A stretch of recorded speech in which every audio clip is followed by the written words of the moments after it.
네, 안녕하세요. 주도현입니다. 오늘 12월 7일 토요일이고요. 오늘도 리플을 같이 한번 살펴보도록 하겠습니다. 현재 촬영하고 있는 시간은 8시 30분쯤이고요. 그래서 아직까지는 일봉이 9시가 되지 않아서 업비트 기준으로 마감되지 않았습니다. 다만 현재 상황을 봤을 때는 최근 나왔던 조정을 어느 정도 멈추고 지지라인을 만들려는 움직임을 가져가고 있죠. 그래서 오늘 영상에서는 먼저 간략하게 리플의 차트 살펴볼 거고요. 그리고 나서 또 새롭게 리플 시세에 영향을 줄 수 있는 여러 가지 요소들을 하나씩 살펴보면서 말씀드릴 겁니다. 오늘 말씀드릴 내용이 단기적으로 또 내년까지 이어지는 상승 흐름에서 중장기적으로도 여러분들 투자 판단하시는데 분명히 도움이 될 만한 내용이니까 오늘 영상 꼭 끝까지 시청해 주시고 그 전에 밑에 있는 구독과 좋아요 버튼도 한 번씩만 눌러주시면 제가 이렇게 영상 제작하는데 큰 힘이 된다는 점 먼저 말씀드리고요.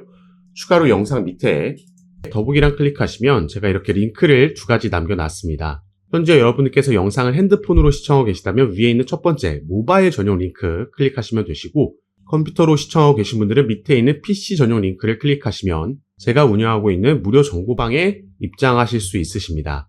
들어오시면 오늘 영상에서 말씀드릴 내용들 뿐만 아니라 또 새롭게 나오는 뉴스들, 변수들 계속해서 나올 수 있겠죠.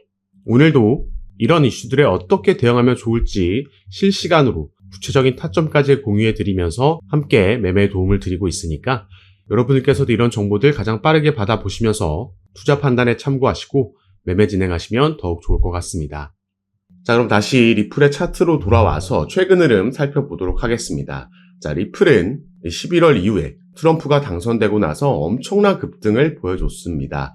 무려 한 달 만에 400%라는 상승력을 보여줬고 얼마 전에 있었던 우리나라에 있었던 이 계엄령 이슈로 인해서 폭락이 나왔던 걸 제외하면 이건 글로벌 차트에서는 이런 흐름이 나오지 않았습니다. 그래서 이 부분을 빼고 나면 이 상승 이후에 당연히 필연적으로 나와야 되는 어느 정도의 조정이 나왔다라고 볼 수 있겠죠. 사실 이 조정의 폭도 제가 예상했던 것보다는 크지 않다. 최근 리플의 흐름을 봤을 때 워낙 이 조정이 나오면 저가 매수를 들어가려고 준비하고 있는 투자자들이 많기 때문에 빠르게 지지라인 만들고 반등세가 나올 수 있다 이렇게 보여주고 있습니다.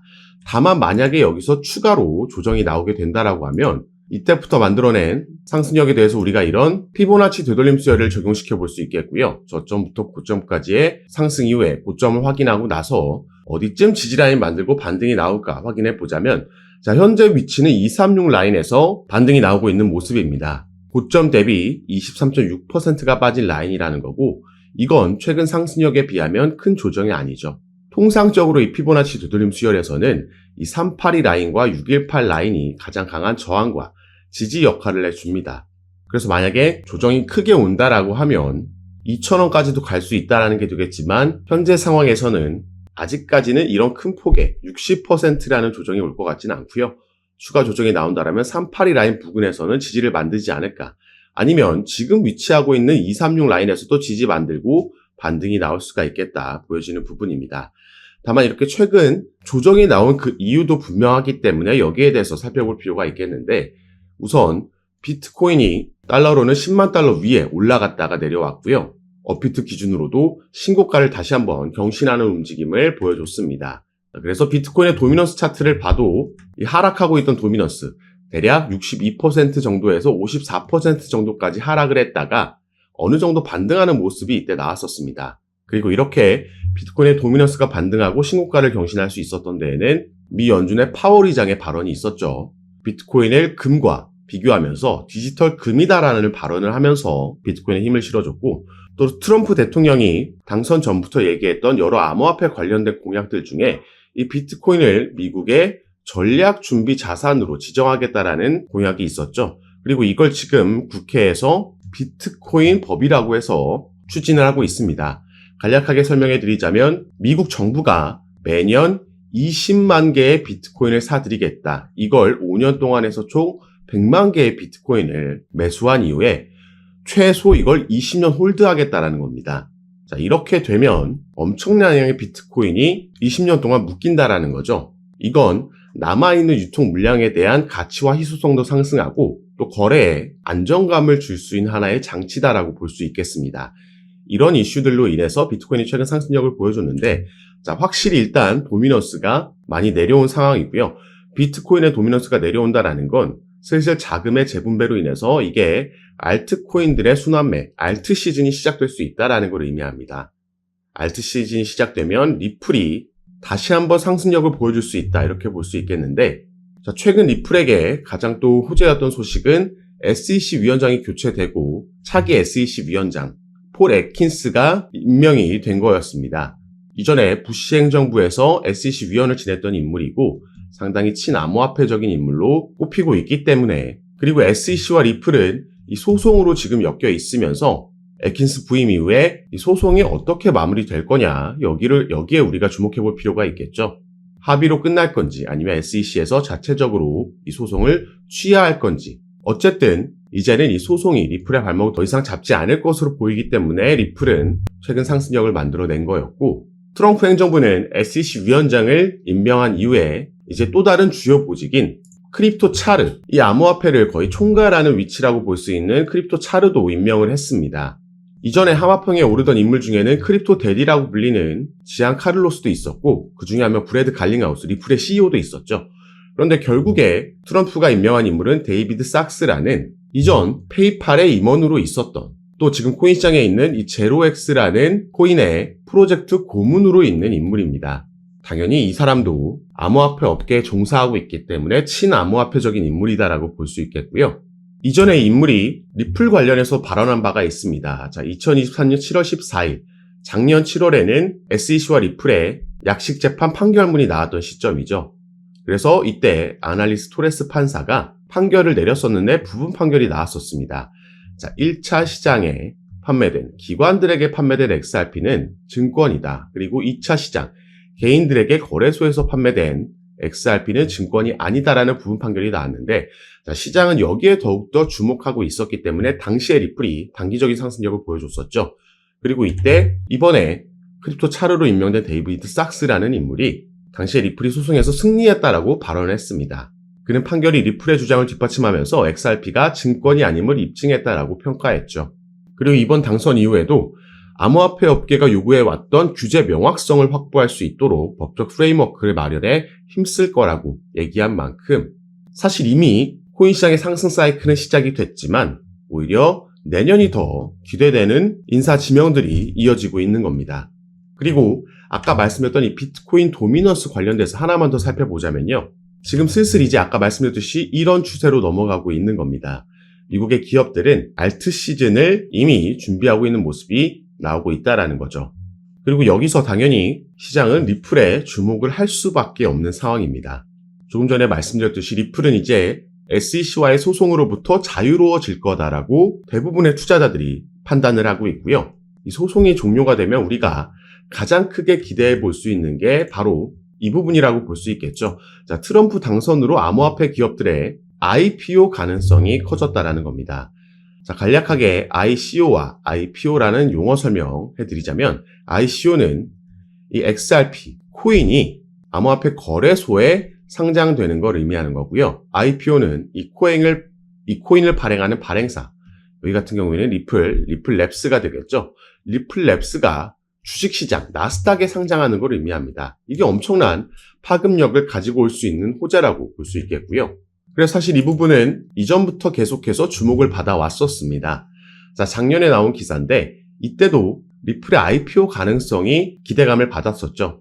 그 이유는 여기 나와 있듯이 리플의 홈페이지에 이렇게 IPO 관련된 포지션을 공개 채용하는 공고가 올라왔고, 사실 이전에 4월 달에는 뉴욕에서 IPO 관련된 비공개 로드쇼도 개최했었습니다. 이 비공개 로드쇼에 당시에 대부분의 투자 기업들이 모두 참석했다라고 폭스 비즈니스가 보도를 했고요. 이 부분 저희 정보방에서도 함께 공유해 드렸던 사항입니다. 자, 그래서 리플이 IPO를 진행하고 나스닥에 상장하게 되면 이 리플의 주가는 $600를 넘을 수도 있다. 그리고 XRP 가격 같은 경우에는 $35 이상 갈 수 있다라는 당시에 분석들이 나왔었고 전망들이 나왔었습니다. 그리고 브래드 갈링하우스, 리플의 CEO 같은 경우에도 소송이 종료되고 나면 IPO를 준비하겠다라는 발언을 이전에 했었죠. 자, 당시에는 이 비공개 로드쇼를 개최했을 때도 투자 기업들 입장에서는 SEC와 소송이 현재 진행형이었기 때문에 막상 투자하기에는 리스크가 여전히 남아 있었던 상황이었습니다. 하지만 이 부분이 없어지고 나면 투자 기업들 입장에서도 리스크가 사라지면서 충분히 투자가 가능해지는 거고, IPO가 진행되면서 투자 기업들의 투자금이 들어오면 리플의 유동성은 더 커질 수밖에 없다라는 거죠. 그래서 최근에 다시 한번 이렇게 리플이 기업 공개 IPO에 착수했다라는 소식이 나오는 것도 전혀 이상한 흐름이 아닌 겁니다. 여기에 솔라나도 이제 최근 현물 ETF 신청이 들어갔고, 그건 리플도 마찬가지죠. 21셀스나 비트와이즈 등등 여러 자산 운용사들이 리플의 ETF도 신청해 놓은 상황이고, 자, 이 현물 ETF라는 거, 이걸 승인할 수 있는 그 승인 권한을 가지고 있는 것도 미국의 증권거래위원회의 SEC입니다. 때문에 이제 새롭게 SEC의 위원들이 구성이 된다라고 하면 이제 알트코인들의 현물 ETF도 승인이 거의 확정적이라고 볼 수 있겠죠. 알트코인 대장급들인 리플과 솔라나와 같은 경우에는 그 확률이 더욱더 높다, 거의 확정적이다라고 볼 수 있겠습니다.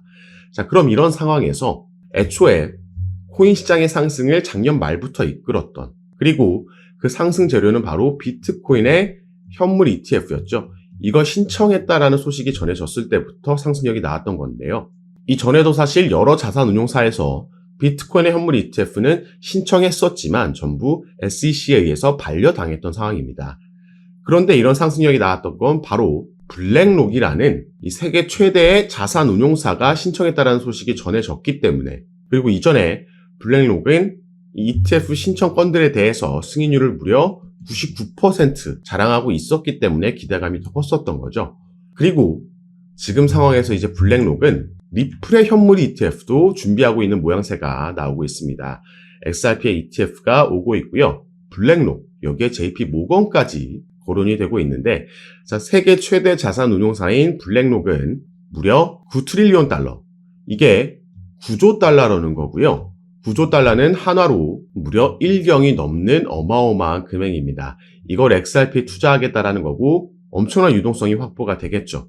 그리고 이게 바로 XRP ETF를 준비하는 그 시작 단계라고 보도가 나오고 있습니다. 그리고 제가 이전 영상에서도 설명드렸지만 블랙록은 리얼월드 에셋, 모든 실물 자산의 토큰화에 또 주목을 하고 있죠. 그래서 관련 펀드도 출시했었고, 이 펀드가 나왔을 때 RWA 테마들이 급등하는 모습도 확인을 했습니다. 그런데 이 RWA 테마와 직접적으로 연관이 있는 게 바로 리플이 10월 달에 공개한 이 커스터디 수탁 사업이죠. 그렇기 때문에 여기에서도 우리가 미래 먹거리로 인해서 호재 소식을 기대해 볼 수 있는 상황인 거고, 최근 이 승인 예정이었던 스테이블 코인 같은 경우에도 지금은 승인이 조금 연기됐습니다. 뉴욕 금융당국과 지금 기술적인 문제로 인해서 시간이 끌리고 있다, 리플랩스에서 직접 발표를 했고, 기술적인 부분이기 때문에 이 부분은 조만간 해결이 되는 대로 출시를 예상해 볼 수 있겠죠. 이 부분도 단기적으로는 스테이블 코인이 출시되자마자 그 직후에는 XRP가 다소 조정이 나올 수는 있습니다. 자, 이 부분은 새롭게 출시되는 코인이 있기 때문에 여기로의 자금이 쏠리면서 이런 조정 현상은 올 수 있겠지만, 이걸 길게 봤을 때는 XRP에게도 호재가 될 수 있다. 리플은 스테이블 코인을 XRP를 대체하기 위해서 발행하는 게 아니고 각각 목적과 역할이 다른 투트랙 전략으로 가져가는 거고요. 이 RLUSD 스테이블 코인이 거래될 때마다 그 거래 수수료가 또 XRP로 붙는다는 점도 참고하시면 좋을 것 같습니다. 자, 그래서 이제 슬슬 본격적인 알트 시즌, 이 시작이 얼마 남지 않았습니다. 이 알트 시즌에서는 일단 알트코인의 여전히 대장인 이더리움에 가게 되면 이더리움 내에 있는, 이 생태계 내에 있는 하위 코인들이 또 같이 움직일 수 있겠죠. 이건 리플에 관련된 코인들, 솔라나와 그 안에 있는 밈코인들이나 생태계 안에 있는 코인들, 이런 것들이 서로 영향을 주면서 함께 동반 상승을 할 겁니다. 그러면서 우리가 흔히 접해보지 못했던 이 코인 시장에 오래 투자하신 분들이 아니라면 본 적 없던 코인들도 이런 대형 종목들의 상승폭과는 다르게 엄청난 상승폭을 보여주면서 상승하는 코인도 있겠죠. 그런데 제가 이 말씀을 드리는 이유는 여러 코인들이 이런 모습을 보여주면 이때 개인 투자자들에게 발생하는 현상이 바로 포모 현상, 나만 뒤처지고 있다라는 이런 두려움에 휩싸이게 되면서 뒤늦게 추격 매수 들어가시는 분들도 많습니다. 그런데 이런 급등이 나오게 되면 거의 필연적으로 급락도 나올 수 있고요. 이때 대처를 쉽게 하지 못하기 때문에 우리가 이런 코인들은 조금 위험하다라고 말씀을 드리는 거죠. 제가 중간중간 한 번씩 단타로 수익 볼 수 있는 종목도 정보방에서 공유해 드리지만 이런 건 단타로 들였던 만큼 빠르게 정리하고 나와야겠다는 생각 무조건 가지고 가셔야 되고, 제가 매도 타점을 공유해드리면 너무 욕심부리지 않으시고 빠르게 정리하고 나오는 게 가장 좋겠다 먼저 말씀을 드리겠습니다. 자, 이번에 상승 사이클이 시작됐고 이게 내년까지 이어질 거죠. 그런데 이 와중에 상승 사이클 안에서도 리플 같은 경우에도 마찬가지입니다. 절대 상승만 나오는 차트는 있을 수 없기 때문에 상승과 조정, 지지 만들고 다시 상승, 조정, 이렇게 조정도 중간중간 필연적으로 나올 수밖에 없는 겁니다. 이런 조정을 통해서 가격 안정화를 가져가고 나서 다시 한번 그 상승력을 이어갈 거라는 건데, 자, 아까 말씀드렸듯이 상승이 나오니까 이게 계속해서 더 올라갈 거라는 막연한 기대감에, 그리고 또 아까 말씀드렸던 이 포모 현상 때문에 뒤늦게 추격 매수가 들어가고요. 또 얼마 전에 우리가 이 계엄령 변수로 인해서 확인했듯이 급락도 나올 수 있는데, 이런 급락 때 또 패닉셀을 하게 되면 결국 차트는 상승력을 보여줬지만 나는 손실 볼 수도 있는 이런 상황이 발생할 수 있다는 거죠.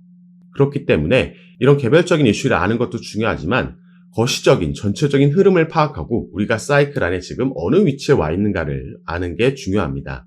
우리가 상승 사이클의 시작 단계에 지금 위치해 있기 때문에 얼마 전에 나왔던 변수, 이런 폭락은 우리가 공포에 질려서 패닉셀할 구간이 아니라 오히려 기회로 삼을 수 있는 구간이었고요. 그렇기 때문에 외인들도 이때 매수하지 못한 외인들은 한 번 더 이런 기회가 나와주길 기다리고 있다라는 기사도 최근에 접할 수가 있었던 거죠.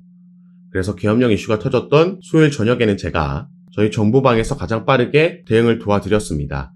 우리 구독자분들, 함께하고 계신 분들이 많이 가지고 계신 코인들의 매수 타점 공유해 드리면서 절대 패닉셀 하지 마시고 이건 추가 매수의 기회다라고 말씀드렸고, 대응 잘하신 분들은 평균 단가 관리하면서 보유 수량을 늘렸죠.